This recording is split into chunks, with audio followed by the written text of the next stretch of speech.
Hi, it's Mara Connect News here. It's Mara on the uh, channel, and I like to talk to about everybody about one world in Kununurra. Is it possible for Kununurra to have one world? I say yes, that's possible. We got China in this part of the region. We got China in this part of the region, but I believe we have one nation in Australia already.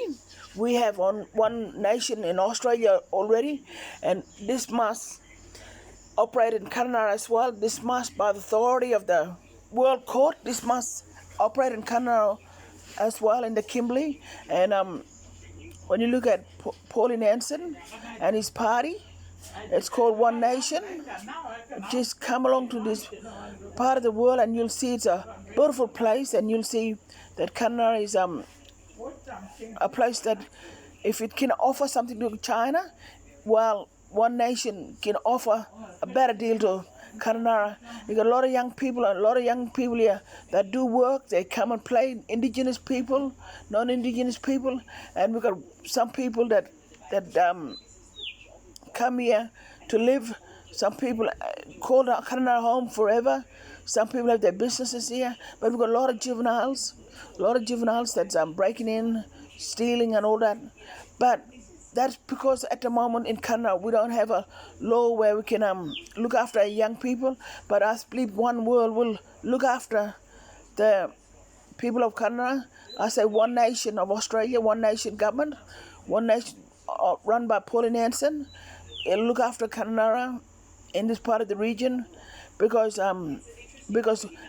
it's important that when we ask China to come in, because China is a leader in one world government, new world order.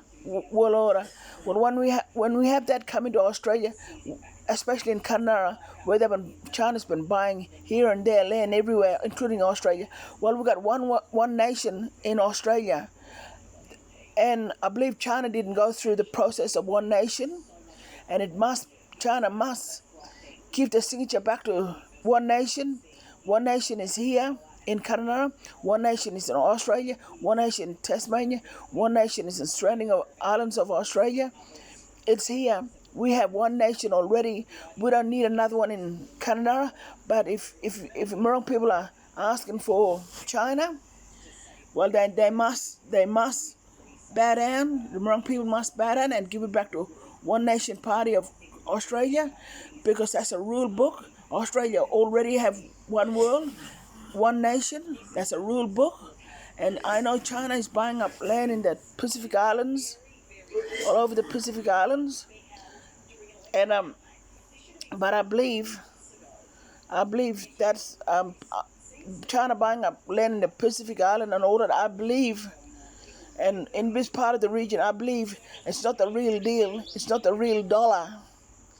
I believe it's not the real dollar, because things have changed in the world.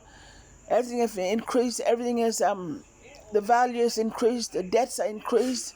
China's got its own mega problem with COVID and all that, and I believe Canada is into the one world. China came in while One Nation Australia steps into Canada to rule over Canada, to rule over Australia. We've got election coming up on May 21st, 2022 in Australia. You have your vote, which way you have your vote, but I'm voting One Nation because I believe I'm in a vulnerable state in Kununurra because China come in here and they're ruling without no permission from people that live here. I believe Pauline Hanson need to step in Kununurra, and I believe it need to rule over Kununurra and bring in the one world order, one world order, one nation, and including in Australia, and rule that with everything, with food, with bills, with money, with all the things that comes with it. I believe One Nation must come in, and it's not about racism. One world government must come in to take place. You don't want China to take place on Australia. We don't want that. We don't want that, because you just look at Hong Kong. Just look at the sample of Hong Kong. No, Canada got One Nation, and that's all we need in this part of the region. We don't need any other Chinese government running Kununurra, Western Australia, Kimberley. Thank you, Lord God.